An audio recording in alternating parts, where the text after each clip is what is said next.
Hey guys, this is Bernadette Hartney, And Mary Kozik.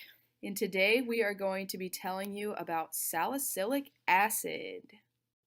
Okay, to start off, I'm going to give you guys a little background information about salicylic acid.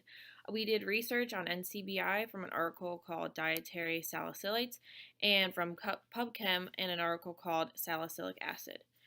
To start off, salicylic acid is part of a diverse group of phenolic compounds and has an aromatic ring with a hydroxyl functional group.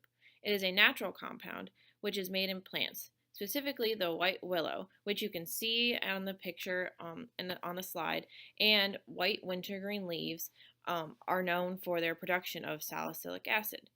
The active extract of the willow bark is called salicylin, which you can see a picture of on the slide next to the willow tree. That is the structure of it. When it was first isolated by a chemist named Johann Andreas Buchner in 1828 and later researched by Henry Lewarx in 1829, who further isolated the compound. Salicylin has been later found to be an anti-inflammatory reagent in the body and was the historical origin of what we know as aspirin. Raphael Perea, an Italian chemist, was able to convert salicylin to a sugar and a second component, which on oxidation becomes salicylic acid. Therefore, salicylic acid was derived from the metabolism of salicylin. Overall, salicylic acid is a phytohormone, which means this is a plant hormone, which affects plant growth and development, photosynthesis, transpiration, and ion uptake and transport. Salicylic acid is involved in endogenous signaling, and it serves as a function in plants and a defense against pathogens. Humans can metabolize salicylic acid in large quantities by eating plants. One study has found that vegetarians who are not taking aspirin had urinary levels of salicylic acid higher than those of non vegetarians. This led to the conclusion that vegetarians are getting their salicylic acid from plants they were ingesting. So now that you know a little bit about Okay, so now that you guys know where you can find salicylic acid, let's talk about the biosynthesis of salicylic acid. So, after doing a research on keg.com, we found that the entire biosynthesis pathway has many different starting points, but we decided to show you guys the starting point from phenylalanine because it is a compound that we are all very familiar with. Okay, so as you can see from the figure, on the left you see dashed lines, and right over to the right of those 3, 4 lines is phenylalanine. So we have to follow phenylalanine, and it gets converted into trans-cinnamate, which you can just follow the arrows to the right and then down, and then trans-cinnamate is then converted to benzoate, and then we go up from benzoate to salicylic acid. This reaction has been shown to occur in 3 distinct reactions. Again, phenylalanine to trans-cinnamate to benzoate to salicylate. As you can see on the dotted figure, there's a dotted line going from trans-cinnamate to benzoate. This dotted line indicates that they do not know exactly how this reaction occurs because they do not know the exact reaction that catalyzes it, but we have proposed a mechanism for you that Bernadette will be going through. Reaction 1, again, in case you guys didn't remember, the reaction first starts off from phenylalanine to trans-cinnamate and is completed by phenylalanine ammonia lyase, which we refer to as PAL. Reaction 2 goes from trans-cinnamate to benzoate, and like I said before, this reaction is not specifically known how it is carried out, but there's a proposed mechanism, again, that Bernadette will go through.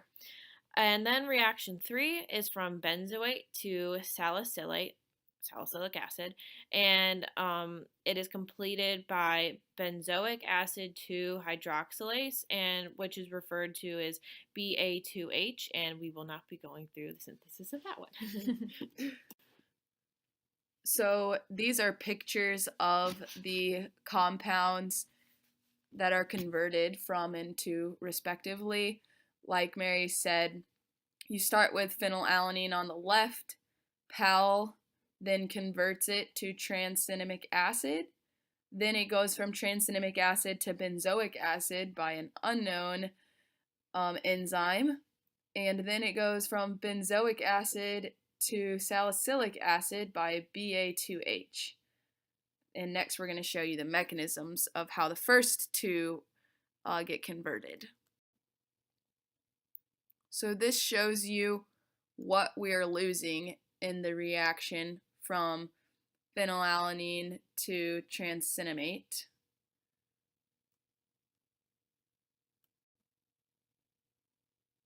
This shows you the most important step in the enzyme PAL, which has to do with an MIO cofactor. MIO stands for 4-methylidine imidazole 5,1 cofactor. PAL belongs to a family of enzymes that need that cofactor for the conversion of phenylalanine to tranexamic acid. And under conditions of high ammonia concentration, the deamination reaction is actually reversible. So these enzymes are used very frequently in research. So as you can see in this picture, there's a deamination reaction which occurs when the amine group attacks this MIO cofactor and the electrons are pushed all around MIO. And then when another enzyme comes in and deprotonates, that kicks off the amine group, which then is attached to the MIO cofactor. And you'll see the full step mechanism in the next slide.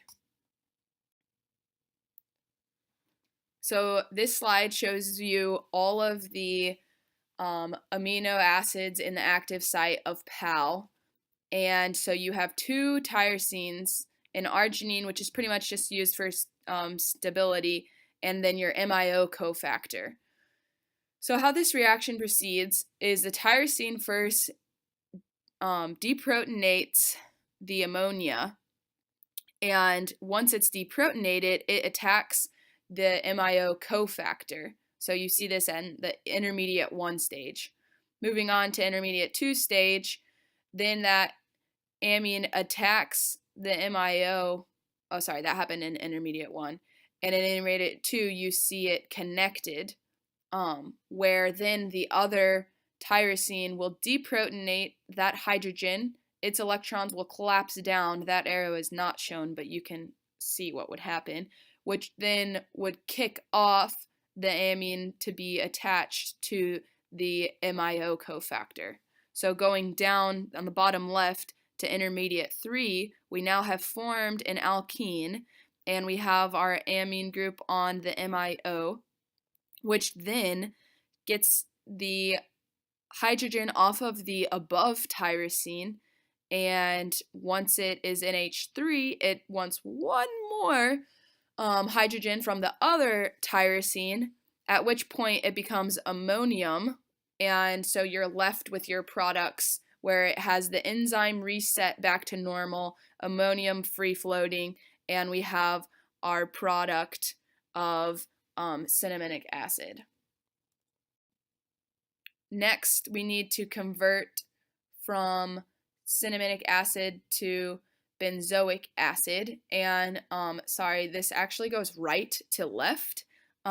This again was taken from keg.com, which told us the reactants and products and what comes in and what comes out, but we had to generate a reaction mechanism for this, which I'll explain in the next slide.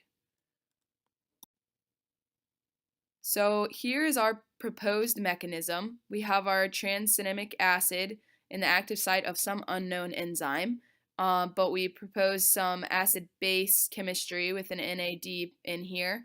You have a base come in and deprotonate water, then that hydroxide attacks, which those electrons, attacks the alkene. The electrons from the alkene get protonated. The NAD comes in, and next you have the base deprotonate the hydroxyl group, which just attacked. The electrons collapse down to create a carbonyl, and that hydride attacks the NAD, kicking the electrons around the ring on NAD, and then your NADH leaves. Water again comes in. Now we're in step 3 on the right side. A base deprotonates the water. Hydroxide attacks the carbonyl, kicking the electrons onto the oxygen, which you can follow down. Those electrons collapse back down and kick off acetic acid in the process, and we are left with our benzoic acid and acetic acid. Lastly, our benzoic acid needs to be converted to salicylic acid, and this is done by the enzyme Ba2H. Like we said, we don't have to explain this mechanism because you already got to learn about 2 great ones. Okay, so now that you saw all of the fun mechanisms of salicylic acid, now let's talk about how it is regulated. So I did research from NCBI about the biosynthesis of salicylic acid in plants and from Cell Press Journal article. So, once synthesized, free salicylic acid levels can be regulated by a variety of chemical modifications. Many of these modifications indicate salicylic acid, however, some have properties that may aid in long distance salicylic acid transport or the activation of stress responses complementary to those induced by free salicylic acid. In addition, a number of factors that directly or indirectly regulate expression of salicylic acid biosynthetic genes or that influence the rate of salicylic acid catabolism have been identified. However, the main regulator that I'm going to be talking about and the most research that I have found on it is the inhibition of the enzyme PAL, which we showed you the activity of above. And this inhibition is created by trans-cinnamate and benzoate. So the first one I'm going to talk about is how trans-cinnamate inhibits PAL. So phenylalanine aminolyase is the first committed enzyme in the pathway that synthesizes phenylalanine to trans-cinnamate. There are many regulatory mechanisms at multiple levels that control the transcription and enzymatic activity of PAL.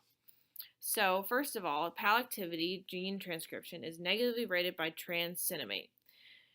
In this way, trans-cinnamate acts as an inhibitor of PAL, and it also blocks the downstream pathway of cinnamate 4 hydroxylase,